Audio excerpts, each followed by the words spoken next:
actually get shit done when you have ADHD? You want to get shit done. You really, really do. You want to accomplish all the tasks at your plate. You care, you have these goals, you have these great ideas, and then you just end up staring at the wall, doing nothing. It's not laziness. It's not a character flaw. It's executive functioning. And this video isn't about fixing that. It's about understanding how your mind actually works, so you can finally work with it instead of against it. We're not going to change your brain. We're going to change the environment it works in. And I actually find that most of the people with ADHD I work with have never figured out exactly how their brain works differently and how to use that as an asset. Instead, they spend all of their time trying to play by the same rules as everyone else. When it comes to tasks, people with ADHD can't do that. So we're going to go through 6 different things to understand how your brain works, and then what you can do to overcome that to really get tasks completed. And I'll show you some of my systems. I'll show you what works for me. It's not more planners. It's not better markers or more organizational tools. It's a lot simpler than that. And it can really help you complete all the tasks in front of you, and for the first time, consistently get all of those tasks done and completed. So the first thing you need to understand about your ADHD brain is that it's built for urgency and emotion. It's not built for logic. ADHD brains are based on interests, not priority-based. This means that logic doesn't get our engine starting, emotion does. So when you can't start that important thing, it's not because you don't care. It's because important doesn't equal interesting or urgent to your brain. Just because it's important to someone else doesn't necessarily mean it's important to you, or you've made the connection on why it should be important. Your brain releases dopamine when something's new, fun, exciting, risky, or emotional. This is why you can hyper-focus on a project at 2 a.m., but you can't seem to answer an email at 2 p.m. At 2 a.m., you're focusing on something that drives your passion, that you're excited about, that you're emotionally charged about. But that 2 p.m. email doesn't really do it for you. You're trying to run your brains on shoulds, but you need to start using hooks. An example for me is I failed college history twice.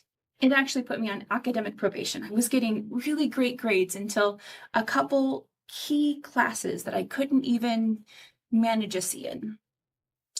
And history was really one of those things for me. I felt like, why are you asking me to remember the maiden name of a president from hundreds of years ago, or the wife's maiden name of a president hundreds of years ago, or this obscure date that isn't part of a war, it's just his birthday? Like, why are these things relevant? Why do I need to memorize these?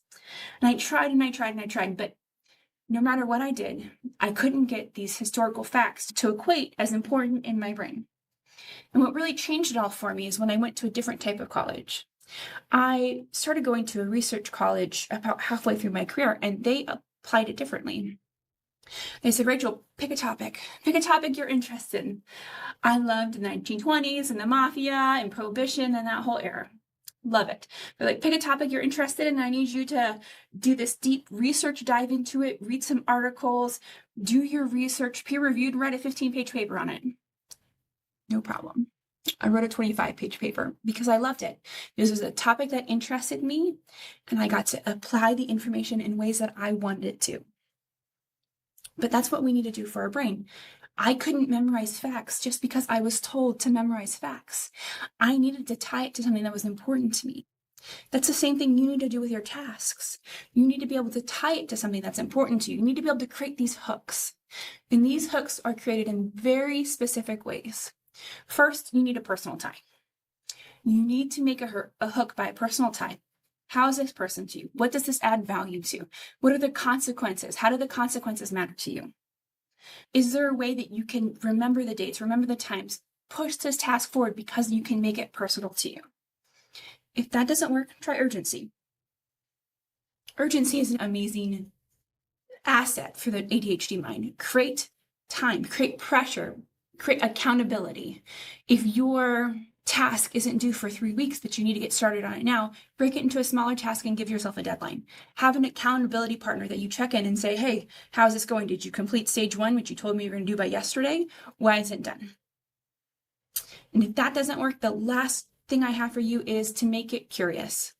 Turn it into an experiment. Try something new. Make it part of your interest. How can you do to make this new and exciting? So it's really important to understand that your ADHD brain isn't going to work on logic alone. Just because it's important to someone else doesn't mean it's going to add importance to yourself. And we need urgency and emotion to get started on those tasks. But we can also create urgency and emotion for ourselves. The second thing I need you to understand about your ADHD brain is that paralysis a lot of the time means the task is too big. For example, on my to-do list, I don't know if you can see this, I have taxes. I need to get my taxes done. But taxes is an absolutely huge task, right? That's too much. As soon as I hear do my taxes, I am daunted, right? I log into TurboTax, it does it for me, or maybe even I take it to an accountant, but it's overwhelming and daunting to think about getting that huge project started and the undertaking and the stress from it. Our brains aren't meant to function like that. When something's too big, we automatically shut down. Neurotypical brains will traditionally just chunk this. They will chunk this into small things naturally. They don't even think about it. But that's not our response. Our response is paralysis. So here's the rule. If it feels impossible, if it feels it's too abstract, it's too big, you need to shrink it until it no longer feels impossible. So write down exactly what needs to happen. Here's what I have for you. Right, so I keep these papers, it's just simply a little piece of paper for me to write my big tasks into little tasks. So I have due taxes, but first I need to locate my W-2s because who knows where I put them, right? I need to find my health insurance documents, my school documents. I need to get last year's taxes out. Where did I put those? And then I need to make sure I have my partner's information if we're filing together. From that, I need to reset my password because there's no way I remember my TurboTax password from last year. And then I finally need to log in. So this is 7 steps before I even get to log in to TurboTax to begin to do my taxes. And to a lot of people, this may seem silly, but do my taxes is overwhelming, but find my W-2, that's easy peasy. I can manage that. That is something I can do. But a lot of times we would just put it off. Like, I'm not going to do my taxes yet. I'm going to put it off, wait for later. Oh, well, no big deal. But that doesn't really help us get things done. You need to trick your brain into progress. You need to take your large to-do list and build it into small little things you can chunk out. And the extra 2 minutes it's going to take to fill up every single step of my taxes will take a couple minutes, and it will probably be front and back of this paper, but that will actually allow me to achieve this task and get it done because it doesn't feel like a brick wall. It doesn't feel like I'm running into a task that's uncompletable. It feels like I can find my W-2s. It feels like I can reset my TurboTax password. It feels like I can do all of these things because they're smaller and more manageable. So this isn't a hack. This is neuroscience. This is how our brains work. This is exactly what separates people with ADHD from people without it. People without it have this natural ability to break this down. But we actually have to take logical steps and we have to say, what's happening here? I feel overwhelmed. I am getting shut down. What is actually happening here? And from there, we need to be able to take a moment, recognize it, and then break things down until those feel manageable. Maybe you're at the point where you could have just said log in and you didn't need to write reset your password on there. But if I'm honest with you, I tend to write reset your password on the list because I feel really good when I cross things off. And if I can have a little 1-minute win, I deserve that 1-minute win because it helps me continue to go. So that leads us into the next thing you need to understand about your neurodiverse brain, about your ADHD brain, and that's motivation. Motivation is a big part. Motivation isn't the first step, right? We can't wait until we feel motivated to get going. We have to take steps to motivate ourselves. We need to produce motivation within us because those with ADHD really tend to struggle with motivation. The moment you begin, the moment you start even the smallest action, you begin to get traction. Your brain releases dopamine. And that's the hardest part, is to get that little bit of extra dopamine into your brain. So we want to start with something small, break this huge task down into something small and complete something small, cross it out of our list, and that helps give us motivation to put things forward. Stop asking, how do I get motivated? And start asking, how do I get started? What can you actually do to get started? Here's a couple ideas that are really going to help. Think about how you can reduce friction, right? What first 10 minutes, 10 seconds can you do to begin? What is the first tiniest thing you could do? Log into TurboTax, find your W-2. Just tiny little steps can you do to move forward? Because that will automatically give you a step, and they'll automatically create dopamine and give you a wonderful step forward. Also, how can you create activation cues? Is there music? Is there timers? Are there certain places that you're better focused? What does this look like? How does your brain associate action or doing something? Or maybe you're opposite and you need to have no distractions and no noise around you in order to really focus.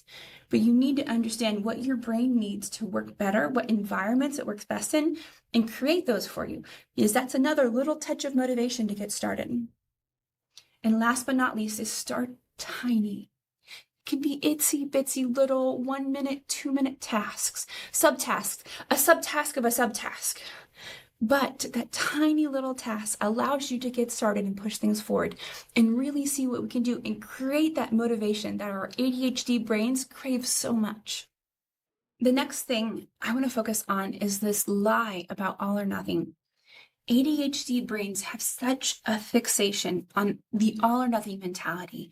They say, I'm going to start working out next week. And if you don't begin on Monday, then you have to wait till the following Monday to begin working out because it's not perfect, because you didn't give it 100% and you missed Monday means that you can't pick it up on Tuesday. And that is just complete falsehood, and it's really holding you back.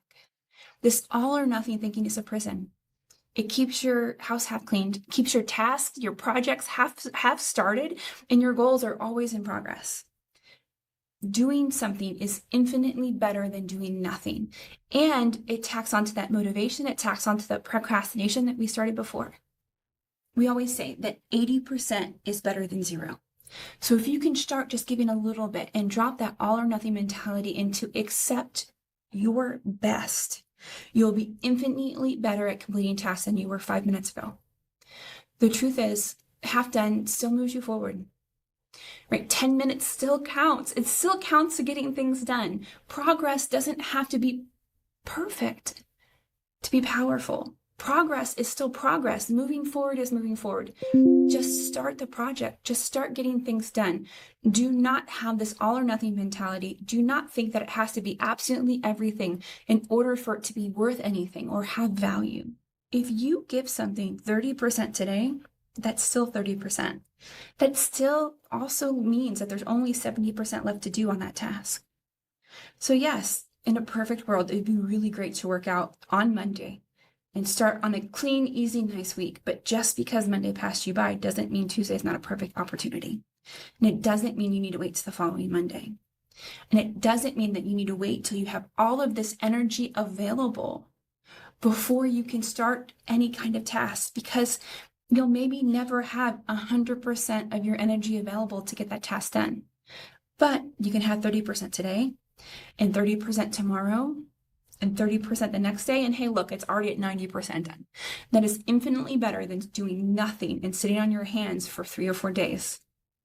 So please drop this all or nothing mentality and understand the value of getting this started and giving effort, even if it's not going to get the project to 100%. All right, coming to the end, we have 2 more left. The next thing I need you to understand about your ADHD brain is that you need to build scaffolding, not shame. We don't need more discipline. We need better designs. And I'm not talking about fancier pens or more planners. If those work for you, great, but I really find that they don't make a huge difference for me. Your brain isn't going to hold every task. It's not going to remember every detail, and you can't rely on willpower. That doesn't work for us. Maybe it works for other people, but not our brain. This is exactly why scaffolding exists. Scaffolding is here to support us. It's here to help us with executive functioning. It's here to ease our energy and make sure we actually get work done. So by scaffolding, I mean there's a couple reminders. Visual cues are really important scaffolding, right? Helping us visually see what needs to get done. Maybe a single note taker or tracker. There's tons of apps, there's tons of ways to do it. Pick one, a single note taker, someone to follow you to your meetings, make sure you get it done. It's $10 a month, but it'll make a world of difference for your ADHD brain. Body doubling. If you've never tried body doubling, you will be shocked how efficient it is. We offer body doubling in our communities, right? It is great for you to sit next to someone, see someone is working, help you stay focused, and know in your struggles, you're not alone. It is a grounded psychological trick to help people with ADHD get things done.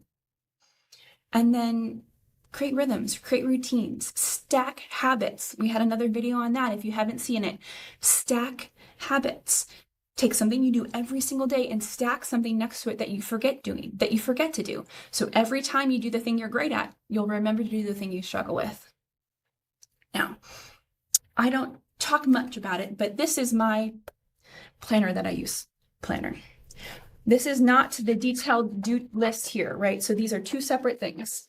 But on my little planner, I have Monday, Tuesday, Wednesday, Thursday, Friday, Saturday, Sunday, to-do list and important. This little things. This is important for me because things like this, my notebook closes, but this is out on my desk all the time. It's small, so I don't get overstimulated by it and end up tossing it off my desk because it's too much.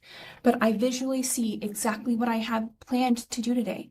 And when I'm done with it, I just kind of rip it off. And so I'll have taxes on my list, but this isn't the detailed list about what I do taxes. This is the visual reminder.